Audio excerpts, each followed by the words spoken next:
assumer ce qui lui revient, comme part à jouer, comme rôle à jouer dans un foyer. Amen.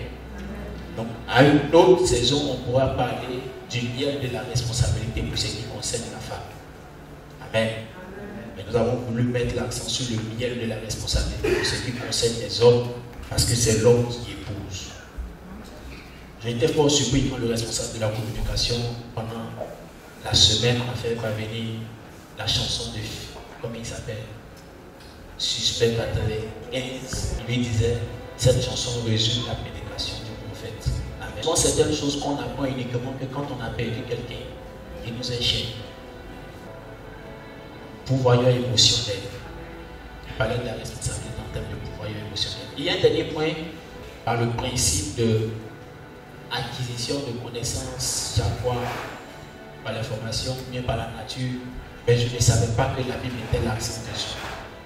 Pendant que j'étais en retraite, le Seigneur a attiré mon attention sur une chose. Prenez, ce n'est pas le message d'aujourd'hui, c'est un dernier point ajouté sur le message du dimanche passé pour les hommes. Prenez Proverbe chapitre 1, versets 1 et 2. Contrairement à ce que plusieurs pensent, le proverbe n'a pas été écrit que par Salomon, c'est un recueil de plusieurs proverbes, mais il est le rédacteur majoritaire. Amen. Proverbe chapitre 1, verset 1 à 2. Quelqu'un peut lire rapidement.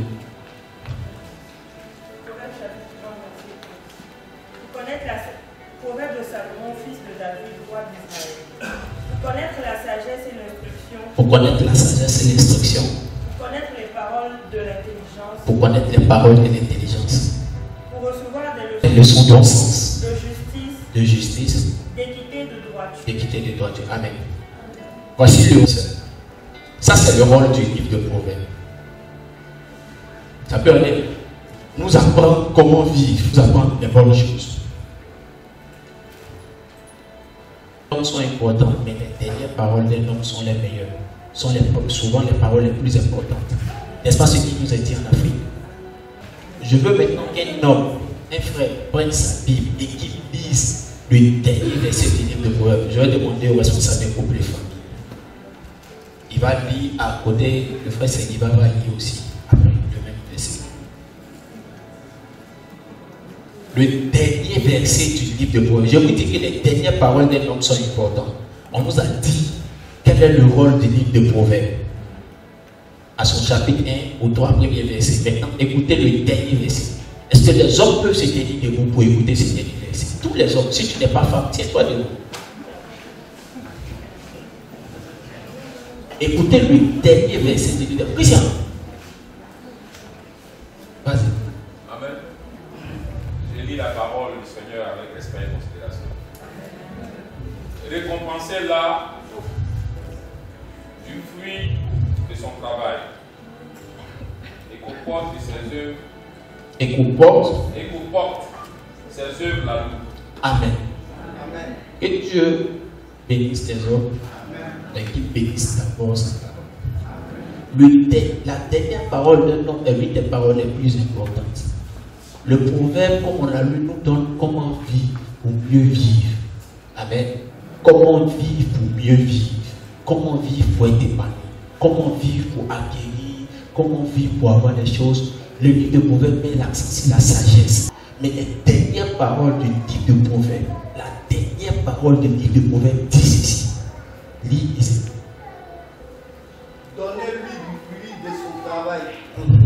Et qu'au porte de la vie, ses œuvres fassent son éloge. Amen. Écoutez, la dernière parole, chers frères et sœurs, si tu veux être épanoui, il faut apprendre à célébrer ta femme. Ne jouez jamais avec ça. Nous sommes plusieurs hommes ici. Même quand ta femme vient te préparer que tu as mangé, tu as des difficultés à lui dire si c'est tout. Tu as des difficultés à lui dire merci. Quand elle finit de faire quelque chose, tu as des difficultés à la célébrer, à lui dire simplement ah merci aujourd'hui ma femme. Le livre de Proverbes a pour but, non, ne t'assois pas. Le livre de Proverbes a pour but de nous donner de nous apprendre comment vivre pour mieux vivre. Si tu veux mieux vivre ta vie et que tu es en couple, ce que tu dois apprendre, c'est savoir célébrer célébrer et reconnaître les bonnes actions de ta femme. Quelqu'un comprend ce que je viens de dire? Quand le Saint-Esprit dans ma retraite a mis l'accent dessus, il dit regarde le dernier verset. Quand j'ai regardé le dernier verset, il dit toi et moi nous connaissons la loi des derniers versets.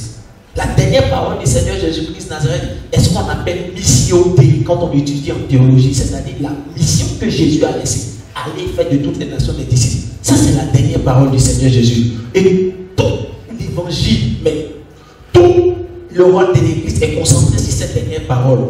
Tout ce qui concernera le rôle d'un homme sera de savoir célébrer sa femme. Ne jouez pas avec ça. Je suis le même qui vous ai dit dimanche passé, par le leadership, il faut reprendre vos épouses quand il faut la reprendre, en toute douceur, mais il faut la célébrer quand elle fait de bonnes choses. Et la Bible dit qu'on porte ses œuvres, la loue. Est-ce que les portes c'est l'ensemble des gens? Est-ce que les gens sont là quand elle fait les bonnes œuvres? Non, c'est toi qui es là. Donc tu dois pouvoir vanter, tu dois pouvoir le dire, tu dois pouvoir le célébrer, tu dois pouvoir le faire savoir aux gens.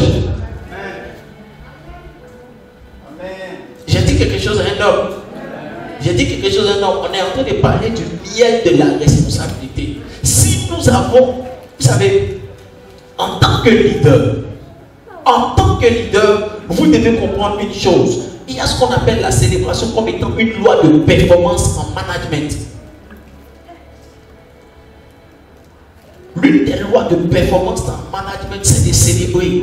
Ton employé fait quelque chose qui est bon, il faut lui dire. Plus forte raison, ton épouse, qui n'est pas ton employé, qui est ta partenaire. Il fallait que je vous le dise quand le Seigneur me l'a dit. Il a attiré mon attention avec un feu particulier. Il a mis ça en surbrillance dans mon esprit. Donc nous allons apprendre à le faire. Vous me voyez faire chaque jour. Oui, si ma femme manque, vous n'avez pas acclamé, il ne prêche plus. Je suis sérieux. Moi, je ne prophétise pas pour quelqu'un qui ne respecte pas ma femme. Quelqu'un qui ne respecte pas ma femme peut être en train de mourir. Je n'ai rien fait. Non. La Bible dit ma gloire, c'est ma femme. Tu ne l'honores pas. C'est ta camarade. Je ne fais rien pour toi. Si ma femme saille, Dieu, je n'arrive pas. Si elle avait demandé pardon, elle le fera. Mais qu'il faut la célébrer, qu'il faut la protéger, qu'il faut lui montrer que je suis le leader pour qui elle compte beaucoup, je le fais. Amen. Apprenez à montrer à vos épouses qu'elles comptent. Apprenez à leur donner de comprendre que les moindres petites choses qu'elles font ont de la valeur à vos yeux. Dans cette salle, il n'y a pas un homme qui a 55 ans. Tu n'as pas encore des 55 ans. Le boss n'a pas encore des 55 ans. Donc on est tous de la même génération. Amen. Oh, écoutez ce que j'ai en train de dire. On n'a pas le même âge. On n'a pas le même niveau. Mais en Côte d'Ivoire, on dit que tu es jeune de 16 à 75 ans. Donc on est tous dans la même classe. C'est pour dire qu'il n'y a pas de vieux pour faire l'amour des vieux. Il n'y a pas de vieux dans cette salle pour faire les amours des vieux. Et voyons la chose. Il y a beaucoup de lions qu'on tue dans la vie de nos femmes. Mais il y a très peu de lions qu'on a obligés, qu'on a pu voir dans nos vies. Si tu veux vivre, pour mieux vivre, il faut savoir vivre avec ta femme. J'ai dit quelque chose aux hommes. Asseyons-nous s'il vous plaît. Est-ce que les femmes peuvent célébrer les hommes? Est-ce que les femmes peuvent célébrer les hommes? Je pensais qu'une femme allait se tenir debout pour célébrer les hommes. Regarde, surtout quand tu n'es pas marié, tu dois te dépêcher de célébrer un homme. Afin que Dieu t'envoie un homme. Quand tu es déjà marié, il faut que tu te soulèves, tu te lèves pour le célébrer. Afin que ce qu'il y a dit à ton mari t'envoie ça.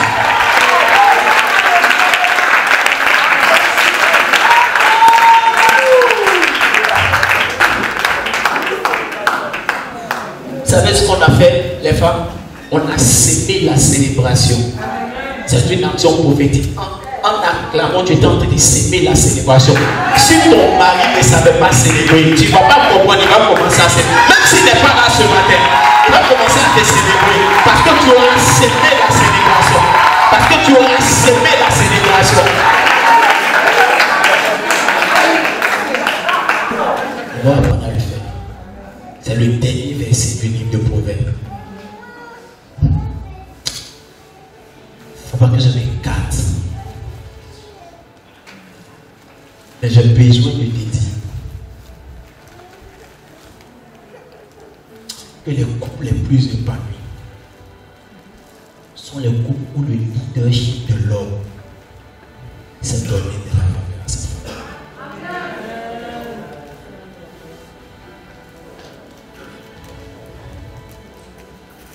Est-ce que vous avez déjà vu des couples où, souvent même là, la femme est un peu plus âgée que le monsieur?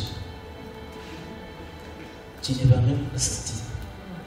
À cause du leadership de l'homme, elle se plie. Elle lui donne tout son cœur, tout son être. Je prie donc ce matin. L'une des liens les plus importants, c'est qui nous concerne, nous les hommes, c'est le lien de la responsabilité. Si tu n'apprends pas à dire aux gens les bonnes choses que ta femme fait, on ne la louera pas alors qu'il faut qu'elle soit louée. La femme fonctionne par le principe des émotions. Regardez, c'est ici en réalité, si j'appuie dessus, et c'est est-ce que 5 minutes, plusieurs parmi elles auront des lotus. Plusieurs parmi elles vont commencer à pleurer. Pour au moins 3 raisons. Celles qui sont mariées vont se dire, hey, si le mari n'est pas là, hey, comment il a fait, puis il va entendre ça. Celles qui sont mariées dont leurs maris sont là, hey, pourquoi depuis là, je n'ai pas connu le pasteur pour que lui il change. Celles qui ne sont pas encore mariées vont dire,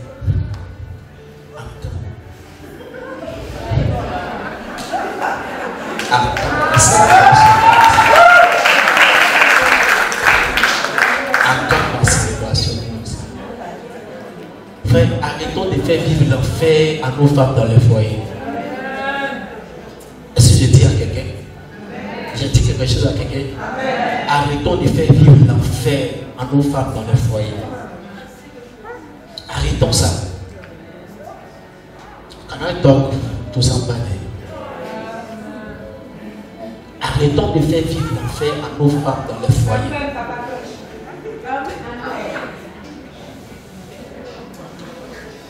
Frère, je peux te poser une question. Je ne sais pas pourquoi je suis bloqué là. Je peux te poser une question. Please. Comment ton fils est dans un puits. Quelqu'un vient faire sortir ton fils du puits. Ta première réaction, c'est quoi? Merci Seigneur. Et après, merci ton frère. La première réaction d'une femme, c'est de prendre son enfant dans ses bras. Est-ce que c'est dire pour vous? Est-ce que c'est dire pour vous? La première réaction d'une femme, elle prend son enfant d'abord. C'est comme ça la femme est. Pour penser à elle d'abord. Mais nous, les leaders, on dit gloire à Dieu. Parce qu'il aurait pu avoir une fracture pour lui. Et on dit merci à l'homme. Cette image, quand tu es marié, tu dois la garder. Tu peux t'asseoir. Merci. Tu dois la garder. La Bible dit que la femme est venue toi aider. Elle est venue aide. Vous connaissez l'expression Ebenezer. C'est quoi? La grâce de Dieu. C'est ça. La grâce que Dieu nous a donnée. La femme est appelée Ezer. Le mot aide pour parler de la femme. Elle est venue être une aide, c'est Ezer, c'est-à-dire elle est une grâce que Dieu t'a donnée. Donc tu es dans un puissant nom, sans histoire, sans origine, dans l'obscurité. Et puis elle aime bien, elle te fait sortir de ce puits. C'est pourquoi la première chose que tu dois apprendre à faire, c'est de dire merci à Dieu de te l'avoir donné. Et lui dire merci à elle-même.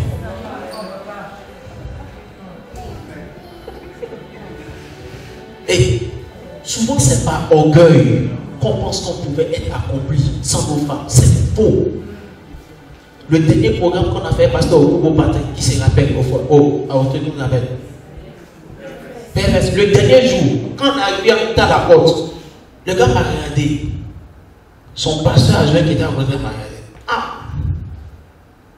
Mon frère, quand il est entré dans le temps, quand il a pris le micro, il dit, ouais, il dit merci à notre soeur. Parce que mon frère, il est frais. Je pensais qu'il ne savait pas m'habiller avant. Il savait m'habiller, mais il n'avait pas l'argent pour m'habiller. Et deux, je n'avais aucune motivation pour le faire. Mais quand il est venu, je suis obligé de m'auto-motiver. Parce qu'elle doit être fière. Elle doit se sentir à côté de quelqu'un. Est-ce que tu comprends? C'est pourquoi quand moi je vais quelque part et je vais célébrer le pasteur, même si tu n'es pas levé pour célébrer ton pasteur, tu vas te lever pour célébrer la femme de ton pasteur. Parce qu'aucun assistant, maman tu m'as déjà amassé quand je suis malade. Stéphanie tu m'as déjà amassé. Lui tu m'as déjà amassé. C'est les 3 femmes dans mon cercle restreint. Elles sont 4. Les 3 autres ne peuvent pas m'émasser. C'est elle qui m'émasse quand je suis malade. Donc j'épouse quand célèbre l'épouse du pasteur. Pourquoi? Parce qu'elle joue un rôle. C'est pareil pour ton épouse. Souvent, nous avons la capacité, la facilité de célébrer d'autres femmes autour de nous sans pouvoir célébrer celles que nous avons. Et puis tu te plains qu'elle se plaint. J'ai posé la question à quelqu'un un jour. Je voyais toujours les photos de d'autres femmes. Je lui ai dit, toi, ta femme, elle n'a pas photo aussi. Tu mettais toujours photo des autres femmes en statut. J'ai dit, toi, ta femme, elle n'a pas photo aussi. Il n'a pas répondu. Peut-être qu'il va me bloquer. Parce que si je vois la photo d'une autre femme, je vais lui poser la même question.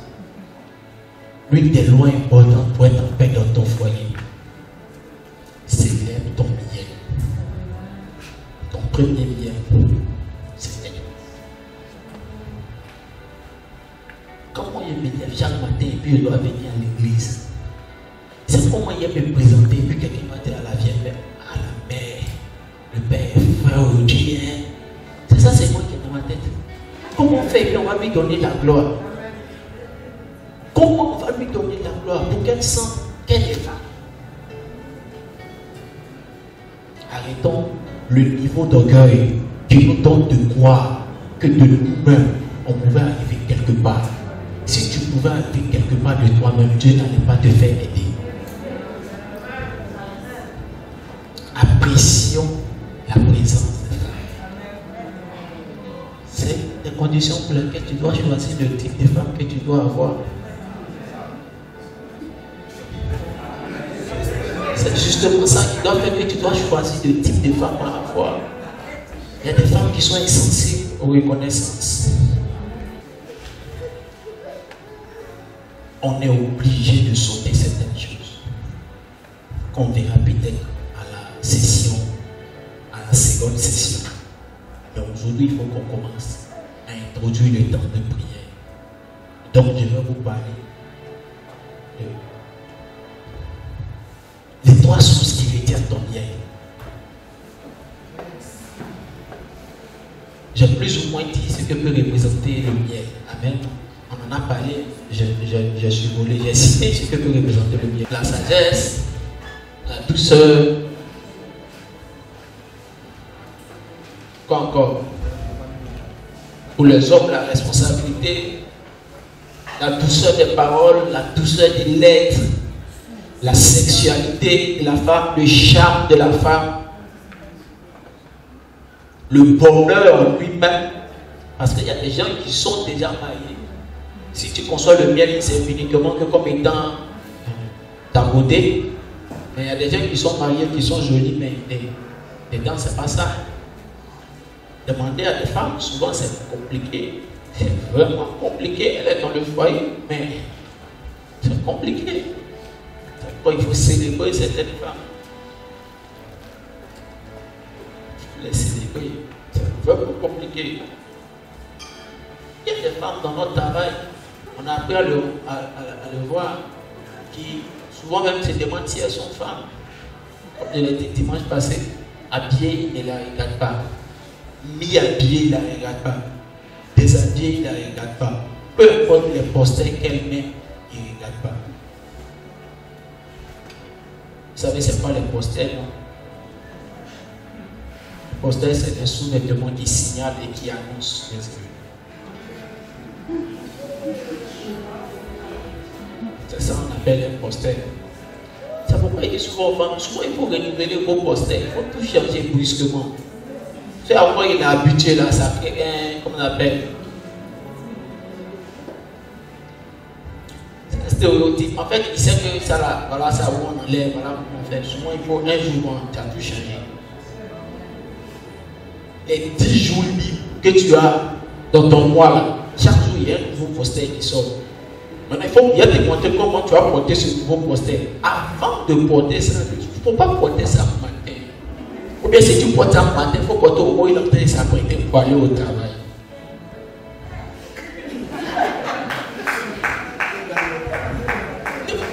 Non, porte au moment où il est en train de s'apprêter pour aller au travail.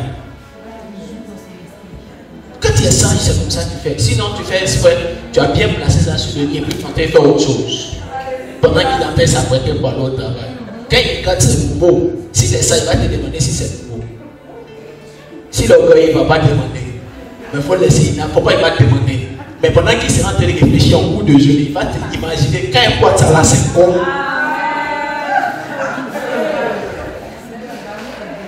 Souvent, pour nous qui accrochons notre poster dans la douche, souvent, ça n'a qu'à être le seul qui est accroché dans la douche matin quand il va se laver. Il n'y a plus rien. Habituellement, il y a beaucoup de choses. Tout. Et puis le seul, il est placé. Il est placé d'une position qui montre sa particularité. Après, il va au travail très tôt, à 6 heures. Là. Donc, pendant qu'il est en train de se laver, à 6 heures, il est là.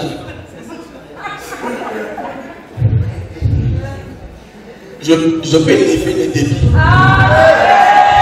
Je peux élever le débit. Pourquoi c'est les gens qui ne sont pas mariés qui crient le plus amen? C'est ça le problème. Vous qui êtes mariés, vous jouez les anges. Alors que vous faites ça. C'est ça, vous faites depuis les 10 ans, jour d'ailleurs. Arrêtez ça. Et pas, les non mariés, fermez les oreilles. Si tu n'es pas marié, ferme ton oreille. Et les femmes mariées, je vous dis, l'homme aime la femme respectueuse en public. La femme qui le dérange dans la chambre. En public, il aime la femme qui est respectueuse. Mais dans la chambre, il aime la femme qui le dérange. Ne pensez pas qu'il aime la femme qui est respectueuse dans la chambre. C'est faux. Hein? Vous savez de quel respect je parle, non? Aucun il a dit faire ça, là, il fait ça. Chaque jour, c'est lui qui dit il faut faire. Non, un jour, il dit reste un petit moyen de faire ça. On est en train de parler du miel. Il faut souvent accessoire.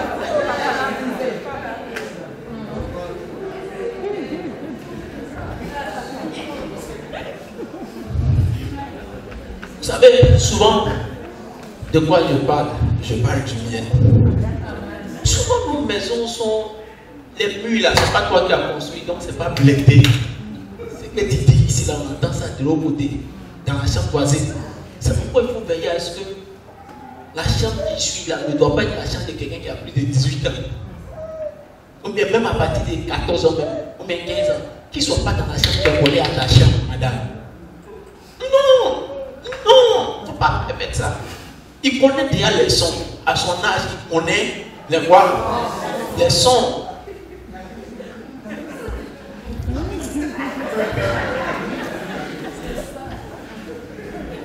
Ça fait que tu ne te lâches pas parce que de l'autre côté, juste, tu sais que celui qui est là-bas, il connaît les sons. Donc, je suis à Lyon, mon mariage doit quoi? Oui. Le lion qui bloque certaines choses dans ta tête doit tomber. Ce que tu ne lui fais pas, c'est ça. Un jour, elle va l'attraper, elle va lui faire ça une seule fois. Et puis, il a des problèmes pour revenir chez toi. Amen. Et je lui donne déjà tout. Le même riz que tu sers à ton mari, dans la même assiette porcelaine chaque jour là. Un jour, l'assiette que tu as gardée dans ton placard en haut pour tes invités là, il faut faire sortir ça. Il faut le servir dedans. Le même riz avec la même sauce arachide. Il va regarder la sauce arachide, il mange chaque jour. Il va te dire, hé, ma femme, c'est sauce pistache. Il t'assure, tu sais pourquoi? Il va associer la sauce arachide à l'assiette. Et comme ça a la même couleur que le pistache, mais pas le même goût dans sa tête, il va se dire c'est pistache. Parce que c'est quand il y a fête, qu'il y a pistache. Et quand il y a pistache, la grosse assiette descend. Donc quand la grosse assiette va descendre, il va dire c'est pistache. C'est pareil. Il faut changer un peu ce que tu lui donnes. Il faut varier.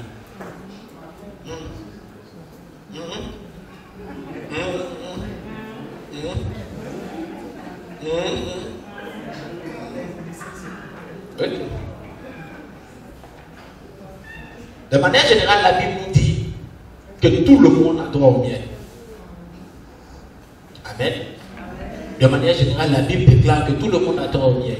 Si le miel est synonyme comme étant le bonheur, est synonyme du bonheur ou de la sagesse, tout le monde a droit au miel. Retenez cela, premièrement. C'est la raison pour laquelle il annonce au peuple d'Israël que je vous conduirai dans un endroit où coule le lait et le miel. Ce qui suppose que le miel que Dieu est prêt à te donner n'est pas un miel qui doit stagner. Ce n'est pas un miel qui est censé finir. Il est en train de parler d'un endroit où le miel doit toujours couler. Dieu est toujours prêt à envoyer le bonheur. Vous pourrez lire en Lamentation 3:23, les bontés de l'Éternel ne sont point à leur terme. Elles se révèlent chaque matin. Autrement dit, le miel que Dieu te donne est en mesure de couler chaque jour. Est en mesure d'être révélé. Donc Dieu prévoit de faire entrer dans un territoire où il y aura le miel. Mais la Bible dit, pour la question du mariage, pour la question de ce qui est de la vie de couple, que Dieu prévoit donner du miel aussi. Cantique des Cantiques, chapitre 4, verset 11 dit ceci: tes lèvres distillent le miel, ma fiancée. Il dit, tes lèvres distillent le miel, ma fiancée. Il y a sous ta langue du miel et du lait. Et la senteur de tes vêtements est comme la senteur du Liban. Amen. Si tes lèvres peuvent distiller le miel, c'est qu'il y en a suffisamment pour ne pas que ça s'arrête. Amen. Quand tu parles, c'est sûr qu'il y a de la salive, peu importe la quantité, elle peut être visible comme pas visible. Mais est-ce que parce que tu parles que la salive sort, la salive va cesser d'être produite? Donc tes lèvres qui distillent la salive, quand tu parles, c'est sûr que le mécanisme a été pris pour que la salive ne finisse pas. Pareil, quand la Bible dit tes lèvres distillent le miel, c'est sûr que Dieu veille à ce que le miel qu'il a mis à ta disposition ne finisse pas. Amen. Donc chacun est supposé avoir du miel. Accueillir le miel est un projet de l'Éternel qu'il a prévu pour les hommes. Si nous parlons de miel dans la dimension de bonheur, d'épanouissement, de vie de couple épanouie, parce qu'il y a vie de couple et puis il y a vie de couple. Dieu prévoit que chacun ait du miel. On peut lire Cantique, chapitre 5, verset 1. Chapitre 5, verset 1 dit: j'entre dans mon jardin, ma soeur, ma fiancée. Vous savez, il y a des femmes, quand tu es avec elles, souvent tu oublies. Tellement tu es en paix. Tu penses que c'est l'enfant de ta maman aussi. C'est que tellement elle te donne de l'amour, du réconfort, de sa présence, ma soeur. Et puis après, tu te rappelles que tu es en train de faire avec elle actuellement, même ce qu'on ne fait pas une soeur. Et puis tu dis, ah ok, ma soeur, ma fiancée. Je recueille ma mie avec mes aromates. Je mange mon rayon de miel avec mon miel. Je bois mon vin avec mon lait. Mangez, amis, buvez. Éprouvez-vous de tendresse. Chez vous, c'est l'amour, chez moi, c'est tendresse. C'est pareil. Là encore, il va plus loin. Il dit, je mange mon rayon de miel avec mon miel. Il y a des personnes, le miel en a leur vie n'est que souvenir. C'est fini, ça a disparu. Donc c'est que le rayon, la boîte, les trucs là, qui sont restés. Le miel même n'est plus là. Si c'était parti, la puissance de Dieu va ramener ça. D'ailleurs, c'est pour ça qu'on est là. C'est pourquoi il dit, je mange mon rayon de miel avec mon miel. C'est-à-dire C'est-à-dire que quand on te regarde, on sent que ouais, vraiment tu existes avec une certaine gloire, mais ça a disparu. Mais Dieu veut faire revenir. Tout le monde a droit au miel. Mais j'ai découvert en travaillant sur ce thème qu'il y a 3 endroits dans la Bible où le miel de certaines personnes ont été cachés. Et nous allons travailler sur l'un de ces endroits. Ce n'est pas parce que tout le monde a droit au miel que tout le monde aura le miel. Quand ils sont sortis de l'Égypte, ils étaient tous censés aller dans le territoire où il y a le miel. Mais sur la route, certaines personnes sont tombées et ne sont pas entrées dans ce territoire.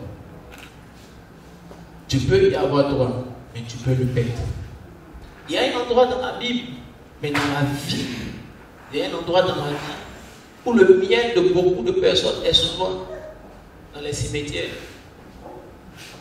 Il y a des gens qui ont vécu sans voir le bonheur qui leur était réservé. N'est-ce pas? Il y a un miel qui était pour lui. Il est mort, il n'a jamais vu son miel. Alors que j'ai dit que Dieu a prévu un miel pour tout le monde. Est-ce que tu comprends? Si tu as prévu un miel pour tout le monde, que lui il est mort sans avoir utilisé son miel, pourquoi tu ne demandes pas à Dieu de te donner pour augmenter pour toi? On n'y a pas pensé. À quelqu'un qui est mort, qui devait écrire un livre, il n'a pas écrit le livre, il est mort. Pourquoi tu ne dis pas à Dieu, inscris-moi, il sait qu'au cimetière de village, il y a quelqu'un qui devait écrire tel livre, il n'a pas écrit, il faut me donner l'idée. Il y a quelqu'un qui devait avoir tel miel qui n'a pas utilisé. Seigneur, donne-moi son miel là. Dans tous les cas, la nature aurait dû dire, s'il est parti et qu'il n'a pas accompli, toute parole de l'Éternel doit s'accomplir sur la terre. Si ça n'a pas encore été accompli, que c'est que cherche un client pour s'accomplir. Est-ce que quelqu'un commence à dire? Élie a donné l'onction à Élisée. Quand il disait moi, il n'a pas donné l'onction à quelqu'un. Des années après, on partait enterrer quelqu'un. Celui qu'on partait enterrer, comme il y avait des soldats ennemis qui arrivaient, les gens l'ont laissé, il est tombé, eux ils sont partis, ils ont fui. Mais il les a retrouvés après dans la ville. Parce que la Bible déclare que son corps a rencontré les eaux d'Élisée. Il a repris. Donc, même l'onction peut se trouver de certaines personnes, ils sont morts et puis ça n'a pas été utilisé. Ça ne s'est pas répandu. Regardez le passage à partir duquel nous allons étudier le premier lieu où se trouvent les biens de certaines personnes.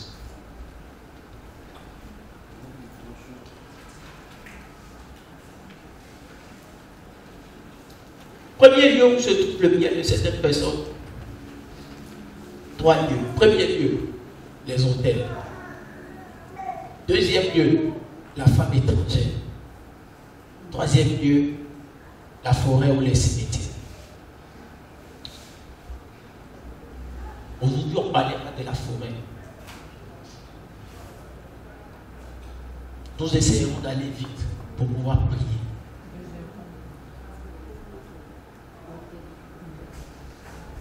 Les hôtels ou les lieux élevés. Hôtel ou lieu élevé. Deuxième lieu, la femme étrangère. Troisième lieu, la forêt. Je vous donnerai, chaque fois qu'on arrivera sur chacun de ces lieux, une référence. La Bible dit qu'il les a fait monter, il les a fait chevaucher le pays, il a donné du bois, le miel qui se trouve dans les rochers et l'huile qui se trouve du rocher le plus dur. Donc sur certains hauts lieux, il y a eu du miel où certaines personnes ont été bloquées. Et au-delà de la montagne, au sommet de la montagne, il faut comprendre aussi que certaines personnes avaient été programmées de venir avec un grand aura. Mais le prince de Perse, sinon l'entité spirituelle de la région où ils sont, a bloqué leur aura. Amen. Donc beaucoup de ces personnes n'ont pas pu voir. Ça, il y a sa manière de traiter. Il y a aussi ceux qui ont laissé leur miel dans la main de la femme étrangère. La femme étrangère est un esprit. C'est un esprit qu'on appelle un esprit des eaux, mais c'est beaucoup plus vaste. C'est un type d'esprit qui travaille à mettre fin à la destinée de certaines personnes. La femme étrangère peut prendre la forme de plusieurs personnes. La femme étrangère a pris la femme de Potiphar pour empêcher Joseph d'entrer dans son miel. Mais il a été sage et il a fui. Autrement dit, si Joseph était sorti avec la femme étrangère, il allait perdre son miel. Beaucoup de personnes ont perdu le miel en étant en contact avec la femme étrangère. Ça aussi, il y a sa manière de traiter ça. Nous allons le traiter. je sens. Je sens. Je sais une chose qui s'est renforcée sur moi. Parce qu'il y a eu certainement une tentative d'agression.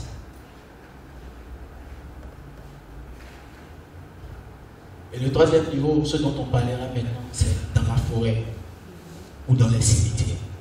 Amen.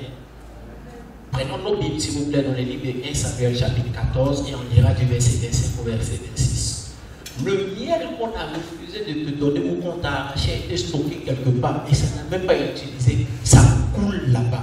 Dieu dit, mon miel va couler dans un territoire, mais dans le territoire où je vais vous envoyer. Alors que vous et moi, nous savons que le diable n'a rien créé. Il ne fait que imiter tout ce que tu as fait. Qui sait que le diable imite? La Bible dit qu'il est descendu vers la terre animé d'une grande colère, sachant qu'il a peu de temps. Mais la Bible dit qu'il est comme un lion rugissant. Donc en fait, c'est un Jackmani qui a amplifié sa voix. Ce n'est pas un Jara. Même si c'est DJ, c'est pas la même chose. Il y a Jara et puis il y a Jackmani. Il est comme un lion rugissant. Donc de loin, on a pris, il a mis autour de lui un principe de loupe. Donc quand tu le regardes, alors que dedans il est mince, mais la loupe là a amplifié sa forme et puis le son a été amplifié. Sinon il n'a rien à voir. Mais il a la capacité de pouvoir tout imiter. Je peux vous dire que même quand n'allons pas loin, il imite tout. Et comme il sait qu'il y a un territoire où doit couler le lait et le miel, pour ceux qui concernent les enfants de Dieu, lui aussi il a créé son territoire où il fait couler le miel des personnes qu'il arrache. Et Samuel chapitre 14, verset 25 à 28. Samuel là. Voilà.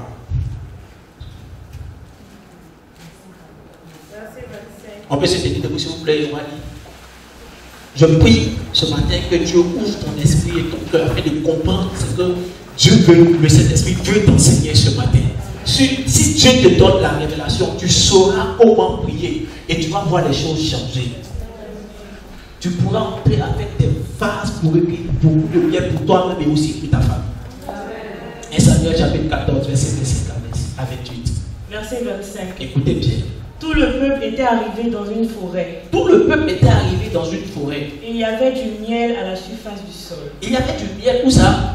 À la surface du sol. C'est pas gentil ce qu'ils font. Dis avec moi, c'est pas gentil ça. Vous ne nous donnez pas notre miel, mais vous faites verser ça quelque part là-bas. À la surface du sol. Écoutez la suite. Lorsque le peuple entra dans la forêt, il vit du miel qui coulait. Lorsque le peuple entra dans la forêt, il vit du miel qui fait quoi? Qui coulait. Qui coulait où? À la surface du sol. C'est-à-dire que le miel est devenu pour eux comme un fleuve. Où? Maman, tu te rappelles de mon verset là? Ils ne porteront plus les regards sur des fleuves d'eau et de lait. Beaucoup. Continue bien, ma fille. Mais nul ne porta la main à la bouche car le peuple respectait le serment. Beaucoup de personnes ne savent pas que le miel a été tellement entassé, bloqué, et avec eux, pour plusieurs personnes de la famille, ça existe quelque part dans un endroit et puis ça coule comme un ruisseau. Mais le problème, c'est que quand ça coule, il ne permet pas à ce miel-là de sortir de la forêt. Parce qu'ils étaient à la porte de la forêt. Ils ont senti l'odeur du miel, ils ont vu ça de loin, mais ce n'est pas sorti pour venir vers eux. Quand ils sont rentrés, ils voient que ça coule, mais ça coule pour ne pas sortir, ça coule pour rester. Et beaucoup de personnes sont autour, mais ils savent qu'il y a le miel qui est bloqué, mais personne n'ose faire quelque chose parce qu'il y a une malédiction, il y a un serment qui a été fait sur la famille. Il y a des familles où des engagements ont été pris, des tentations ont été prises, de sorte à ce que certaines personnes n'entrent pas dans le miel. Regardez ce qui s'est passé. Jonathan ignorait le serment que son père avait fait faire au peuple. Jonathan, il a ignoré le serment que quelqu'un va se débrouiller avec moi aujourd'hui, mais il va être animé d'un gros cœur pour dire hey, c'est pas sur ma génération, ça là, ça va s'arrêter. Non, non, non, je me suis trompé de Dieu. Dis-toi amen, ça va s'arrêter. Je parlais de toi, laisse-toi, dis-toi amen, ça me plaît. La Bible dit Jonathan, il a ignoré le serment que son père a fait faire aux autres. Il y a des engagements que nos parents ont pris qui ont hypothéqué la vie de plusieurs personnes. Tu vas toujours rester dedans ou bien tu vas t'ériger comme un Jonathan pour dire oh c'est bon, ça va, ça suffit. Ça suffit. Ça ne peut pas continuer. Vas-y. Il avança le bout du bâton qu'il avait à la main, le plongea dans un rayon de miel et ramena la main à la bouche. Écoutez très bien, il prit le bâton qu'il avait à la main, il mit ça dans le miel et puis il envoyait ça avec sa bouche. Et ses yeux furent éclairés.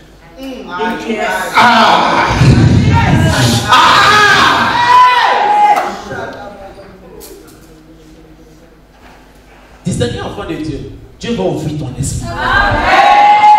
S'il est vrai que Dieu a prévu que plusieurs personnes aient du miel, mais que tout le monde qui vit sur la terre ait du miel, il arrive que certaines personnes n'arrivent pas à entrer en possession de leur miel. Ou que certaines personnes carrément perdent le miel par des forces occultes qui obéissent par la volonté des hommes. La Bible dit que le miel que nous avons vu dans cette histoire se trouve dans un endroit, c'est dans la forêt. La forêt a une particularité, c'est que c'est un arbre qui peut être vivant ou qui peut être mort. C'est pourquoi j'ai dit que ce miel peut être dans la forêt, mais il peut être aussi dans les cimetières. Alors que la Bible déclare dans le livre de Somme, chapitre 1, celui qui croit en l'Éternel et qui se confie en l'Éternel est comme un arbre. Donc la forêt dont il est question peut être un groupement de personnes qui dans ta famille a décidé de bloquer ton miel. Ils ont pu le déposer simplement dans une forêt naturelle, ils ont pu le déposer dans les eaux, comme ils ont aussi pu le déposer dans un cimetière. Car si la forêt est un ensemble d'arbres, vivants ou morts, ça peut être aussi des hommes vivants ou morts. Ton miel peut avoir été maintenu par la vie de quelqu'un qui a décidé pendant qu'elle vivait que tu ne l'aurais pas. Et elle est peut-être morte et elle est partie avec ton miel. Le miel ici peut avoir le symbole de tout ce que tu peux imaginer. Ça peut être pour toi un enfant. Le miel peut être ici pour toi un mariage. Ça peut être carrément l'épanouissement. Ça peut être une opportunité d'arriver à un autre niveau. Ça peut être une entrée dans un niveau de santé parce que ta santé est en précaire. Le miel peut prendre plusieurs formes pour ce qui te concerne. Ce dont il sera question pour toi ce matin, c'est de comprendre d'abord que le miel a été bloqué et l'endroit où il a été bloqué et le mécanisme pour pouvoir le reprendre au nom de Jésus. Ce miel que vous voyez qui a été hypothéqué, qui a en si grande quantité au point de pouvoir couler, est certainement la manifestation d'une opération qui existe dans ta famille depuis plusieurs siècles, depuis plusieurs années.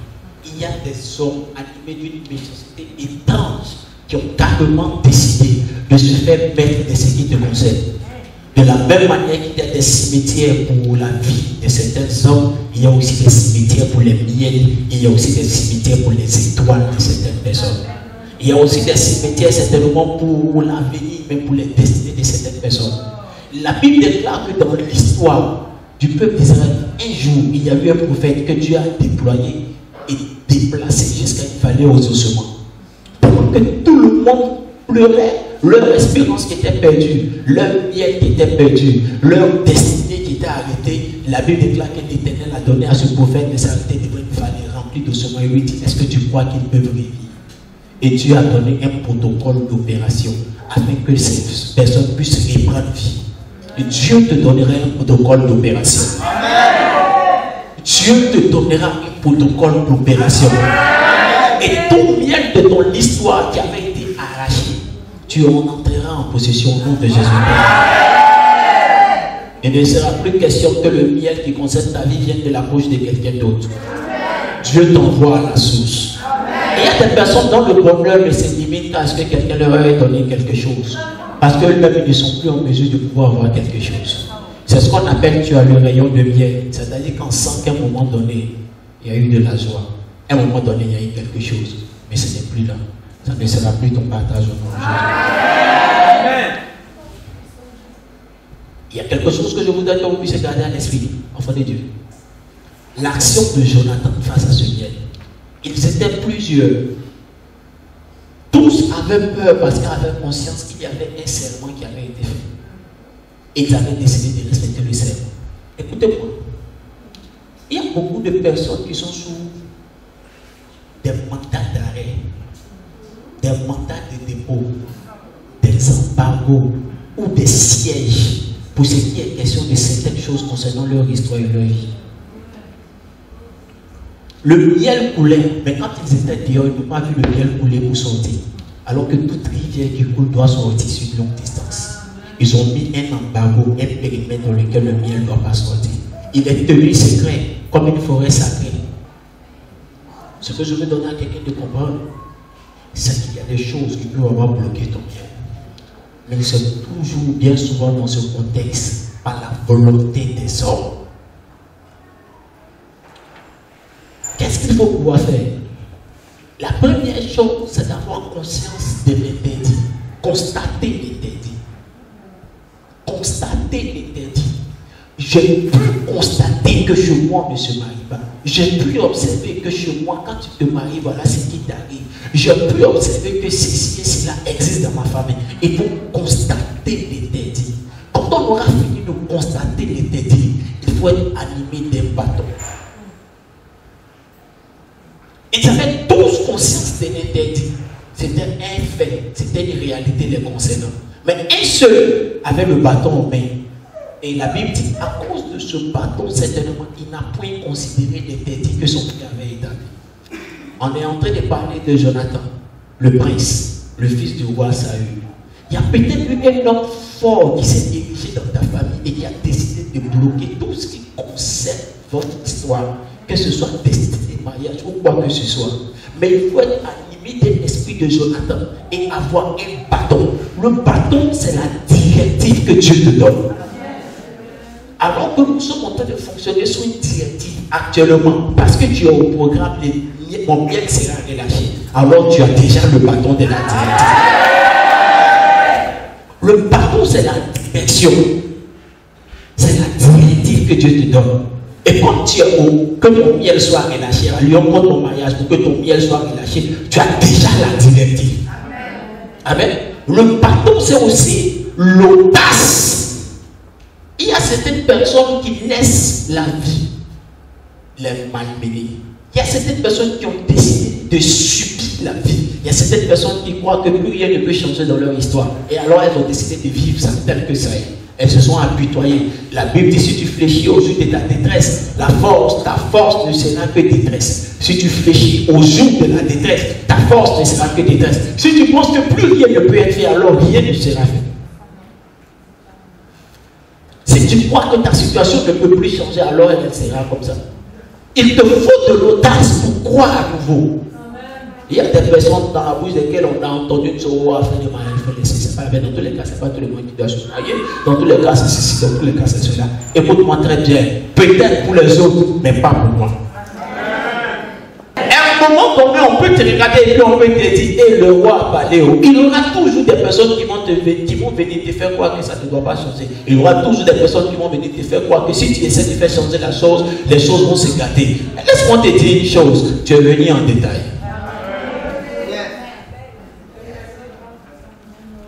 Dites quelque chose à quelqu'un. Il y aura beaucoup de personnes qui vont te dire ce n'est plus possible. Oui, ce n'est plus possible, mais il parlait de lui.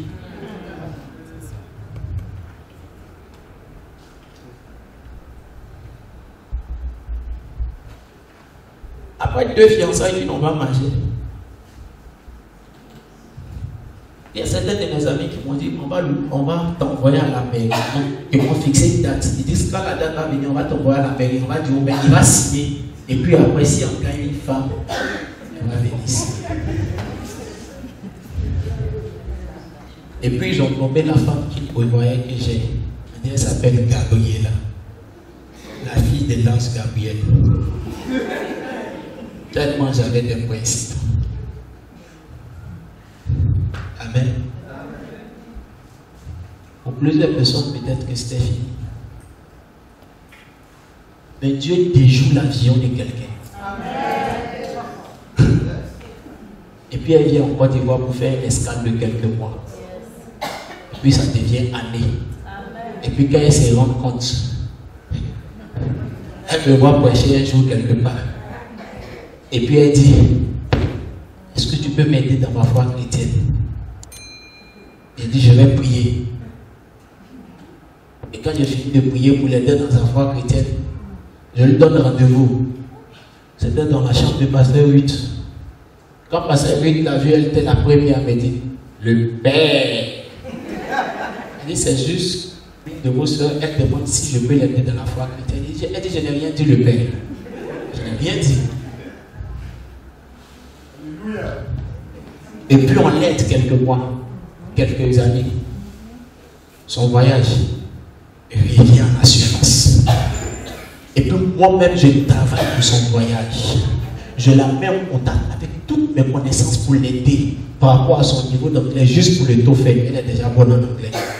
Et puis, je dis à un ami, on va prier pour elle pour que son voyage marche. Et puis, quand mon ami la voit, mon ami dit, elle ne voyagera pas. Je ne donne pas la permission. Il dit, pourquoi? Il lui dit, ma soeur, je te vois déjà en robe de mariage avant de voyager. Elle dit, je vais voyager d'abord. Il dit, qui s'appelle tant? Elle regarde là, elle dit, c'est ma mère. Il dit, donc, il faut me croire.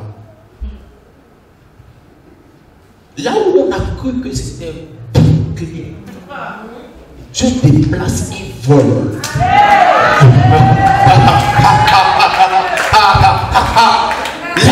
Là où on a cru que c'était devenu impossible, Dieu a fait un jet particulier. Ce jet veut. Tous ces événements ne m'ont pas amené à prendre ma décision. Je me suis mis en prière. Première catégorie de personnes. Ma fille Ruth. Ma fille Vanessa, la dernière. Laissez ça comme ça. Peu importe son âge, elle est dernière. Laissez ça.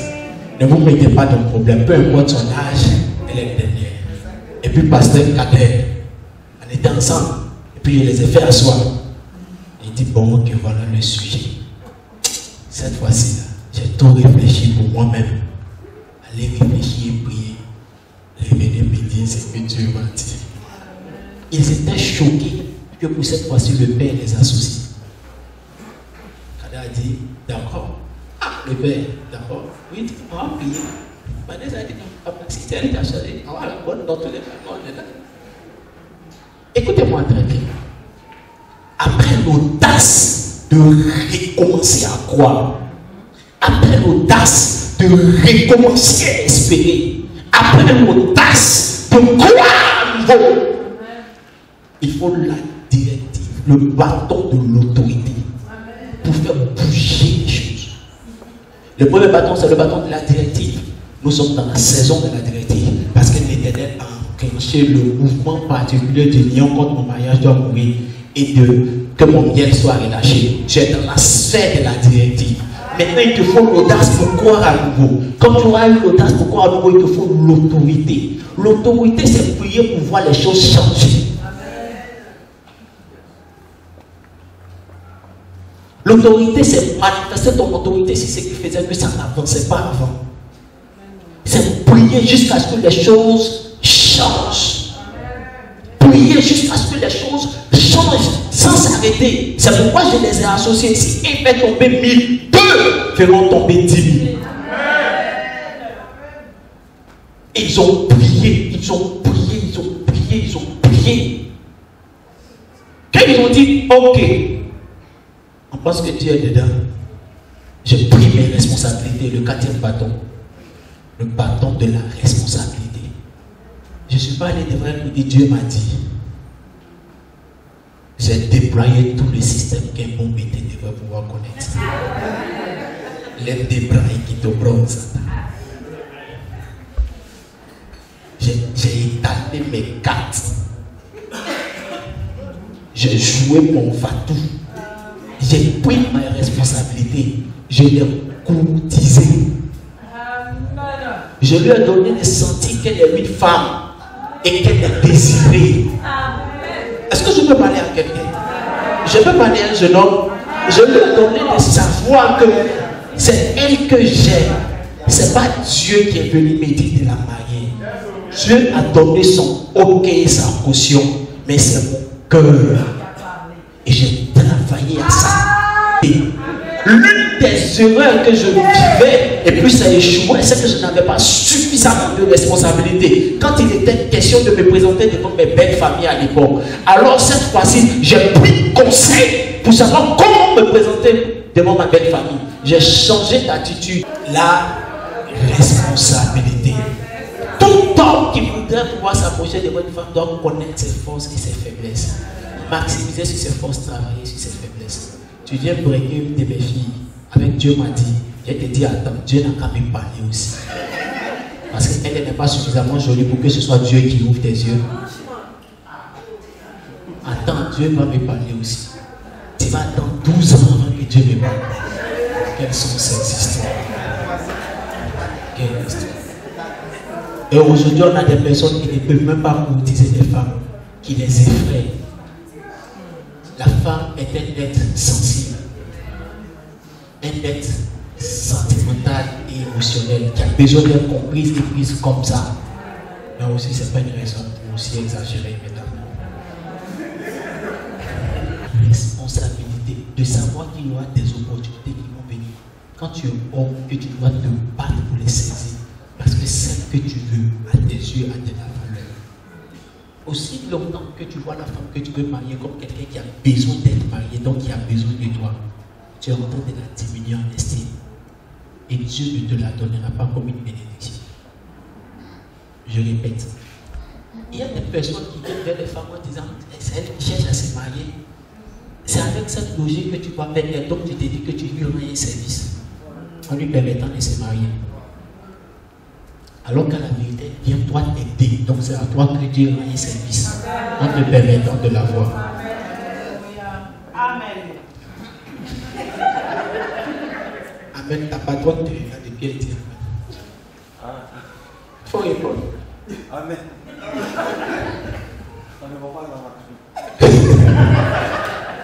Et c'est ce qui fait que beaucoup de personnes ici n'ont pas de bon mariage.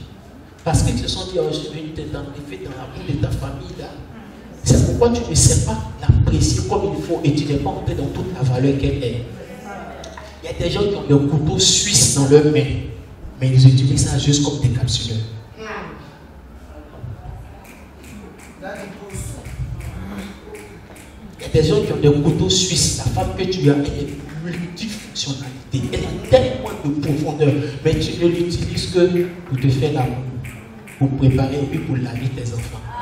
Parce que même le jour où elle va crier, si elle est tes enfants, oh, faut pas crier sur lui. Toi, tu peux crier sur ta femme devant tes enfants, mais elle ne peut pas crier sur lui.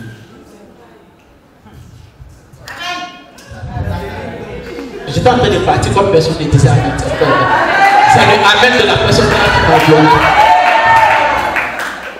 Nous devons revoir nos foyers. Quelqu'un commence ce que ça veut dire? Nous devons avoir suffisamment de responsabilités pour revoir nos foyers. Je ne sais pas comme si le miel de cette année, le programme de cette session, c'est pour les hommes. Je sais pas.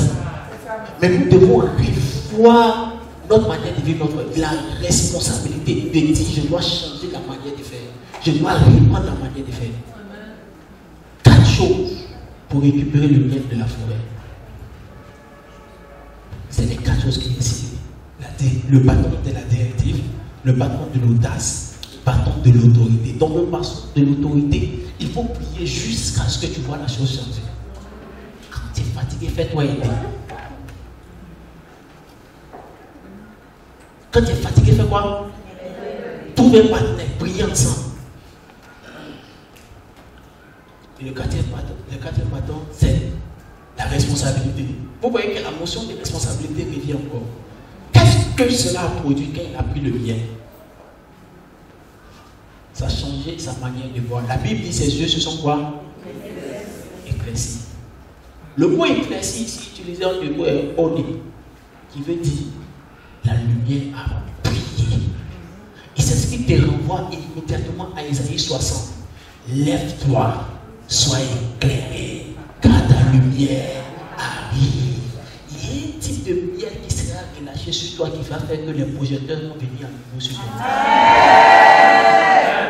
Amen. En fait, il y a des gens qui n'ont pas vécu ce que j'ai dit, mais demandez conseil à celles qui ont vécu ça. Il y a des femmes qui sont avec leur mari, ça fait 3 ans, 4 ans, ils ne savent jamais plus toucher. 4 ans, une femme à côté des maris, et toi, il ne le touche plus. C'est comme si on éteint la lumière sur elle. Mais la puissance de l'esprit va ramener, va t'éclairer. Ah, Mando pray. Ou le monsieur l'autant, il ne compte pas. Et puis, il y a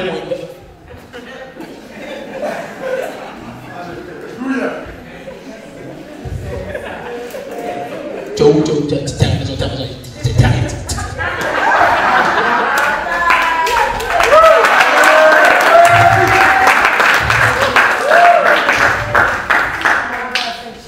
Vous riez, vous faites comme si ce qu'il dit est Chanel. Et il y a des dit la vérité. Si le mari qui vient te briquer, avec qui tu es fiancé, n'a jamais été en élection en ta présence, fais attention. Il va commencer à faire. C'est là. Il doit pouvoir être en élection un jour en te voyant. Et puis toi, tu vas lui dire, calme-toi. Il cherche Dieu. En fait, en le faisant, tu fais élever tes enchères. Quand il n'élève pas tes enchères et que tu lui donnes l'opportunité d'entrer avant le temps, il va encore se lasser de toi t'aimer. Demandez à tous ceux, toutes celles qui étaient vraiment chrétiennes et puis qui se sont amusés à sortir avec leur fiancé avant de se marier, s'il n'y a pas eu de conséquences. C'est pas parce que je travaille sur le miel que je ne vais pas parler de sainteté ou de sanctification. C'est ça qui est le miel. Quand le miel est pur, on sait. Quand tu mets bûcher d'allumette et début tu allumes, ça s'allume. Quand c'est du huile, que tu mets bûcher d'allumette, quand tu allumes, ça ne s'allume pas. Quand tu as déjà péché, tu as déjà tout goûté, tu te caches, puis toi maintenant, on fait ça comme on veut. À un moment donné, là, il n'y a plus le feu de Dieu dedans. Ce n'est pas un foyer. Le foyer, c'est pour qu'il y ait le feu. Ce qu'il a dit est très fort. Ce qu'il a dit est très, très fort, très fort. Amen. C'est important. La Bible dit, ses yeux se sont ouverts. Ses yeux se sont éclairés. Éclaircis veut dire, c'est-à-dire que la lumière est venue à nouveau. Mais ce qui est bizarre, je commence par éclaircir avant de parler des yeux. Éclaircir veut dire, la lumière est apparue, la révélation est apparue, la conviction est montée. Il y a des gens qui n'ont pas eu de lumière quand ils se sont engagés. Je ne sais pas si je peux expliquer. C'est comme Jacob de matin, il a vu Rachel. La nuit au moins il doit sortir, et la nuit on voit Léa, il ne s'en est pas rendu compte. Pourquoi? Parce qu'il y avait le voile. Il y a des gens qui, en voulant briquer telle personne, se tombent et puis vont prendre une autre personne. Ils ne savent pas qu'à la vérité, celle qui était là et celle que Dieu avait placée. En allant plus loin, c'est pas plus tard, il s'est rendu compte d'une chose. Il était déjà avec l'autre et puis il s'est rendu compte qu'il s'est trompé. Il y a des gens qui se sont engagés dans un certain bien sans que leurs yeux s'ouvrent. Ils sont allés avec un voile sur les yeux. Mais je prie au nom de Jésus. Ça vous est jamais arrivé que quelqu'un qui t'a été, il est parti se marier, ça l'a revenu vers toi.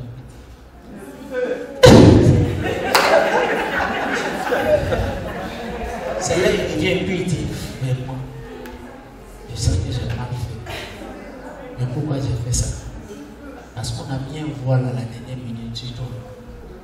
Pour que tu ne puisses pas briller la splendeur de Dieu et la manifestation de son amour pour toi en t'envoyant cette personne. Éclaircis la conviction. Je peux parler des yeux maintenant. Le mot yeux qui a été mis ici pour dire éclairci veut dire énaï. Énaï, en ton moment, œil là, c'est un organe. Donc le mot hébreu utilisé pour parler de œil doit être un mot simple en hébreu qui veut dire le même organe. Mais énaï qui était mis ici, était mis pour dire, qui veut dire deux sources. C'est là où je prêche. C'est là où j'aggrave la sagesse divine. Énaï, au nez, c'est-à-dire les yeux, ce sont éclaircis.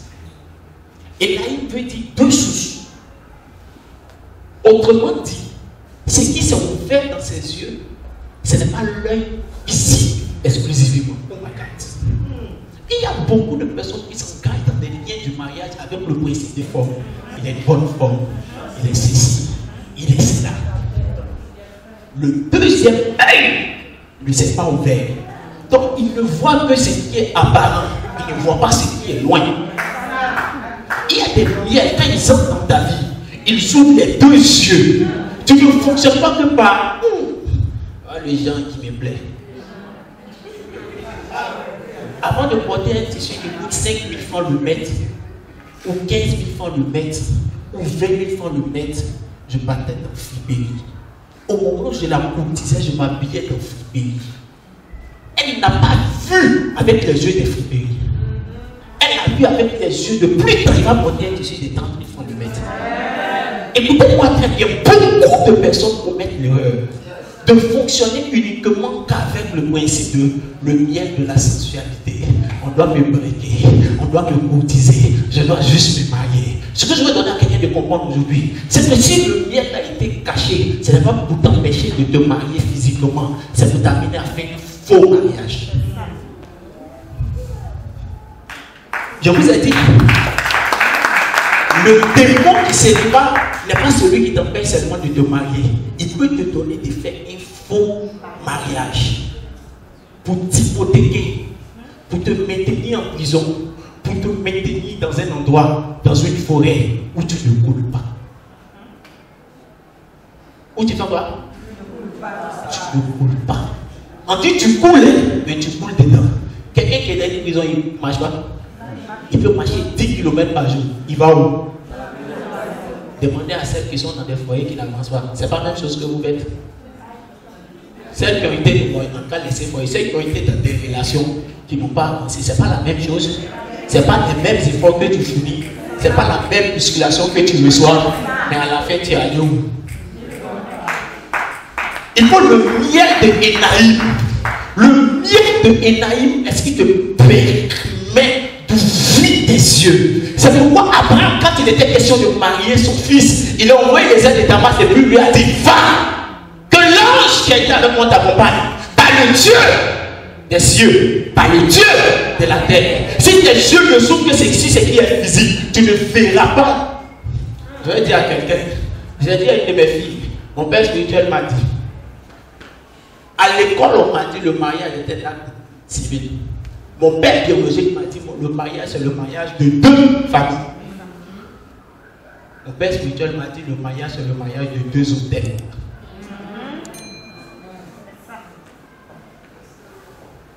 Toi tu ne vois que le physique, toi tu ne vois que la mairie, mais le Père derrière toi, l'œil spirituel derrière toi voit les hôtels.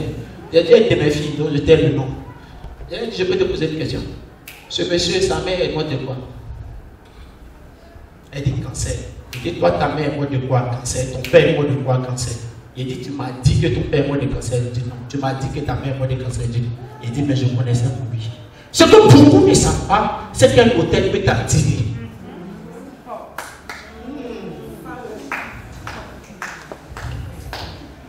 Vous avez vu la vidéo de la jeune fille à qui on donnait une alliance et puis son mari depuis s'est signalé. Ce que beaucoup ne savent pas, c'est qu'un hôtel peut t'attirer vers un autre hôtel semblable. Juste pour que vous mettez en connexion pour davantage vous